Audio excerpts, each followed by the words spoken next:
tema é caridade material e caridade moral.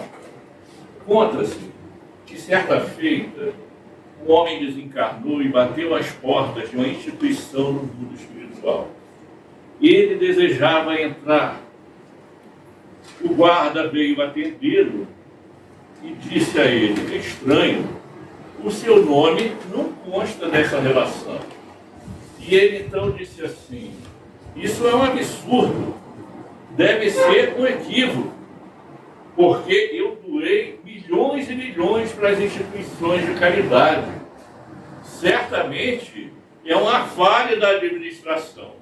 O guarda sorriu, pediu gentilmente que ele aguardasse e retornou ao interior da instituição. Passado algum tempo, volta o guarda, com o mesmo sorriso paciente, e diz a ele: amigo, olha, infelizmente não há nenhum equívoco. O seu nome realmente não está aqui. E ele diz: mas como pode? Eu fiz o que diziam. Eu doei toda a minha fortuna para instituições de caridade. Não é isso que a gente tem que fazer? E ele disse: é quase isso. Vamos verificar, eu tenho aqui uma cópia do seu testamento. E eu vou ler e eu peço que você me acompanhe para confirmar se é isso mesmo que está escrito. Fulano de tal, nascido em tal data, que mora em tal lugar, filho, etc., a qualificação toda. Aí começou a relação dos bens. Deixo para a instituição tal tantos milhões. Para outra instituição, mais tantos milhões. E aí, o companheiro terminou de ler e olhou para o rapaz que queria entrar e disse assim: você entendeu? Não entendi. Isso aí está dando razão a mim. Está documentado que eu doei. Ele disse: você não atentou para o verbo. Deixa. Sabe por que deixa? Porque não pode trazer. Você só deixou porque não podia trazer. Não é? E Deus abençoa a quem dá com alegria. Então daí nós podemos tirar algumas conclusões. Não é? É claro que para ele foi melhor doar para alguém do que deixar para qualquer pessoa. Ele teve uma boa iniciativa de doar os seus bens para as instituições. Entretanto, ele só doou porque ele não podia levar. Aliás, nenhum de nós pode, não é? Nós só podemos levar os tesouros que a traça não rói e que o ladrão não rouba. Os tesouros que são imateriais, que não estão sujeitos à passagem do tempo, à degeneração, à desestruturação. É isso que nós levamos. Então o companheiro se julgava muito merecedor, muito digno de adentrar a instituição, porque havia doado os seus bens. Entretanto, ele não havia se desapegado dos seus bens. Ele não havia feito isso com alegria, por um impulso do coração, para socorrer os que mais necessitavam. Ele simplesmente resolveu, digamos assim, um problema, porque não tinha para quem passar, e doou para aquelas instituições. Deus abençoa a quem dá com alegria. Então, quando tivermos que doar, quando quisermos doar alguma coisa, é necessário que o nosso sentimento vá junto com aquilo que é doado, para que o companheiro que estiver sendo beneficiado, ele seja envolvido também por aquelas vibrações de amor, de carinho, de otimismo e acolhimento, que vão reerguer a sua alma, que vão levantar o seu ânimo diante das dificuldades que atravessa. Também a caridade é uma forma de nós treinarmos o desapego, porque temos muita dificuldade ainda em doar alguma coisa. E a gente começa treinando com as coisas físicas, materiais, para depois darmos as coisas que não são materiais, como o nosso tempo, o nosso carinho, a nossa atenção, o nosso amor. Nós começamos assim, e a caridade, diz Kardec, né, é o princípio, é a alma do Espiritismo, de tal maneira que quem não pratica caridade não pode se dizer espírita, veja. E é muito comum uma pessoa dizer, mas eu tenho tão pouco, mas eu sou o necessitado de receber, como o pai do Chico Xavier dizia a ele, meu filho, eu vejo que você vende os livros e doa o dinheiro para os pobres, mas eu não conheço pessoas mais pobres do que nós. Ao que ele rebatia dizendo que a obra não era dele, portanto, ele não tinha o direito de reter os benefícios daquela obra. Ele era apenas o canal, não é? Por onde a misericórdia divina se derramava em favor daqueles necessitados. Mas há um cuidado que nós devemos tomar ao praticar a caridade. É o cuidado de não deixar o beneficiado eternamente dependente da doação. Por isso, nas casas espíritas existe um departamento de assistência e promoção social. Assistência é isso, é socorrer com o donativo, com a comida, com o presente, com o que for necessário, materialmente falando. Mas é também promover condições para que um dia aquela pessoa que está sendo beneficiada, ela possa sair daquela situação de penúria, ela possa conseguir, através do seu esforço e do apoio recebido, atingir uma situação melhor, para que ela não tenha que ficar dependente eternamente da doação. O Divaldo conta essa história, que ele foi a uma casa espírita e lhe apresentaram uma moça que era a neta, era a terceira geração de uma família que estava sendo assistida pela casa. Então, faltava um pouco de discernimento em como fazer a doação, porque a promoção social é justamente a pessoa está com um furo no telhado, vamos lá consertar, mas ela precisa da certidão de nascimento, ela precisa da carteira de trabalho, ela precisa fazer um curso para se capacitar a um trabalho melhor. Então tem todo um conjunto de ações que devem acompanhar o donativo, para que aquela pessoa mais tarde, ela possa sair daquela condição e ela possa realmente ajudar também as outras pessoas se desejar. Porque essa é outra condição da caridade. Nós ajudamos, tanto do ponto de vista individual, quanto do ponto de vista coletivo. Mas isso não é motivo para que a gente se alegre. Nós estamos apenas cumprindo com o nosso dever. E esse cumprimento do dever também dá a nós a consciência tranquila. Os Espíritos dizem que a consciência tranquila é formada por atos, né, que representem o cumprimento do dever.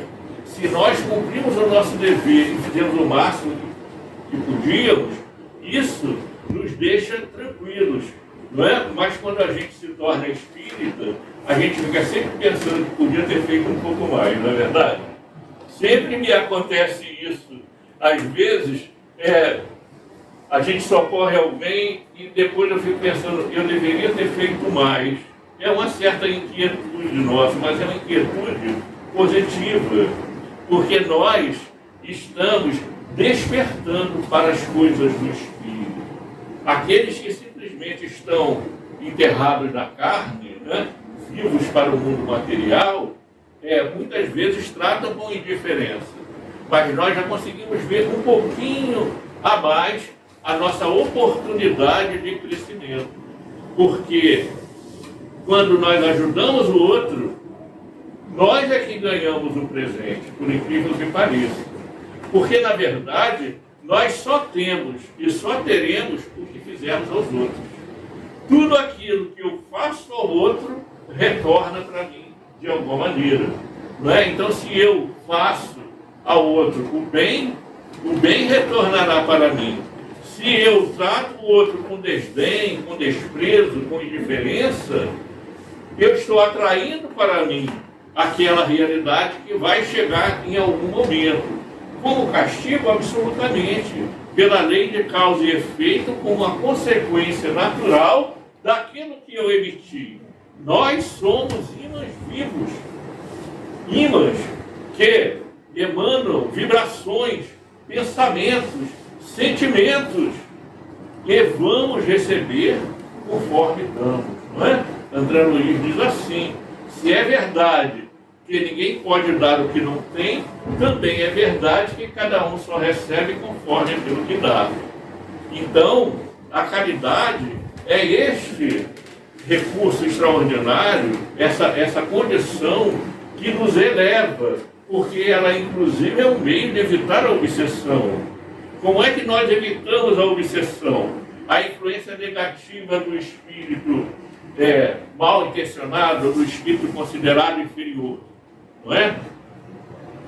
Fazendo o bem, nós atraímos os bons espíritos.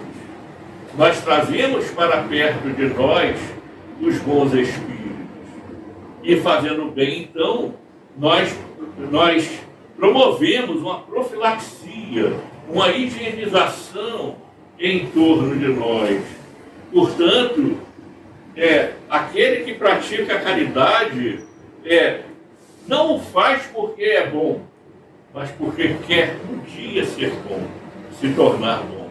Ele faz com o objetivo de se autoeducar, de desenvolver iniciativas que o sintonizem com as forças superiores da vida, para que ele possa viver numa condição razoável de equilíbrio emocional e espiritual. Não que não vá ter problemas, não que não vá ter dificuldades, como todos nós, porque também enfrenta as suas provas, mas terá o bem-estar de saber que fez o bem na medida das suas forças, das suas possibilidades, mas que não deixou o tempo passar em vão. E dizem os amigos espirituais que um dos arrependimentos mais marcantes e mais frequentes entre os companheiros que desencarnaram é a percepção do tempo perdido. É a percepção de que poderia ter feito um pouco mais, poderia ter vivido um pouco melhor dentro daqueles princípios que livremente, que voluntariamente abraçou.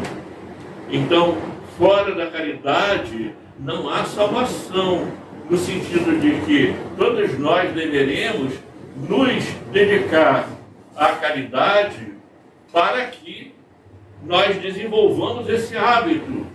Porque que quando uma pessoa tem que fazer uma doação, existe aquele que parece que tem um escorpião dentro do bolso. E existe aquele que consegue doar com mais facilidade. É que esse último, ele já avançou espiritualmente nessa questão. Ele consegue se desapegar com mais facilidade, enquanto o outro ainda está a caminho do desapego, né? Conta-se que um palestrante foi convidado para fazer uma palestra de aniversário de uma casa. Por muitos meses de antecedência, era uma casa que ficava distante. Então ele teve que viajar, se hospedar no hotel, para que no dia seguinte ele pudesse fazer a palestra.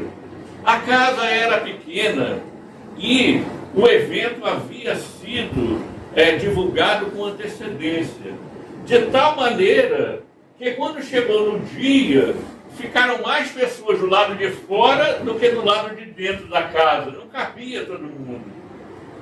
E o palestrante fez a palestra sobre a caridade. E terminou a palestra dizendo que a falta de caridade era mal incurável. E ele esperou as pessoas saírem e foi para o hotel. Iria dormir para no outro dia voltar para casa. Como estava fazendo muito calor naquela noite e ele estava sem sono, resolveu descer ao pátio do hotel para aproveitar a noite.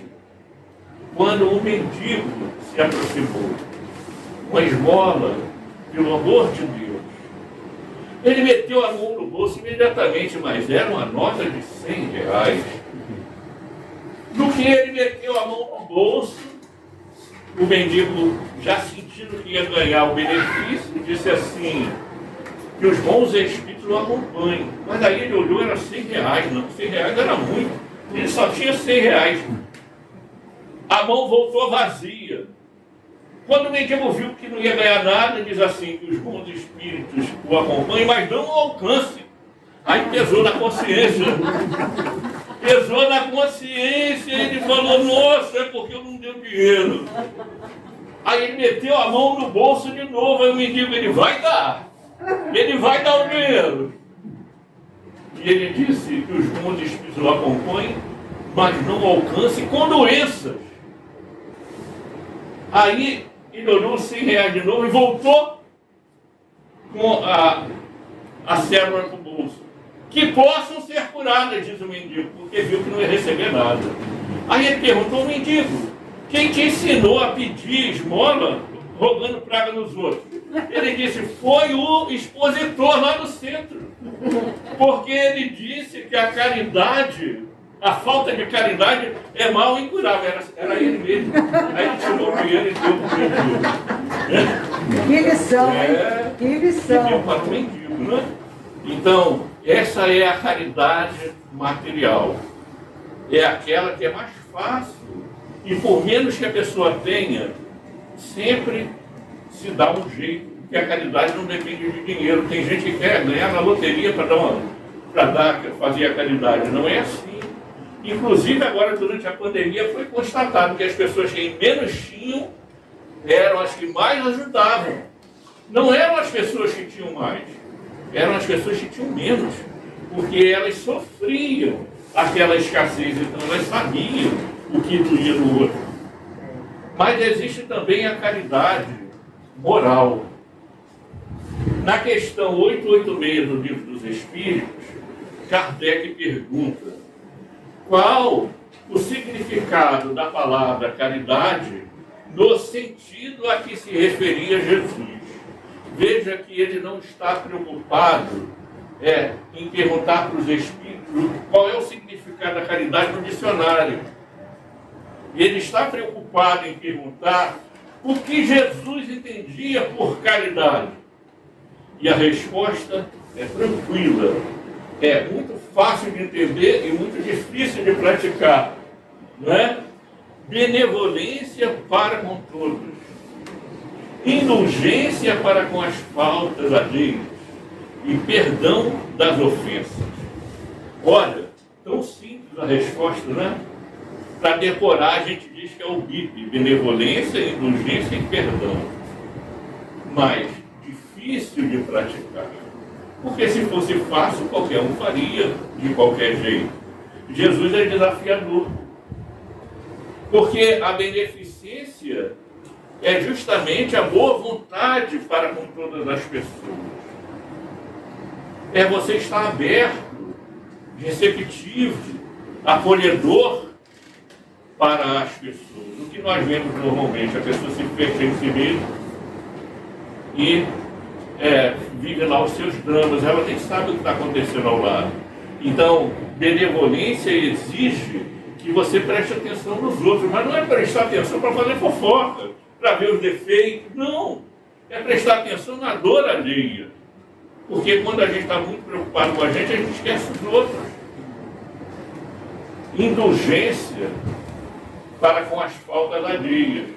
Porque nós temos o hábito de observar a falta alheia, mas a gente não observa o nosso. Já estou acabando. É o caso daquela senhora que todo dia, na hora do café, reclamava com o marido porque a roupa da vizinha estava encardida.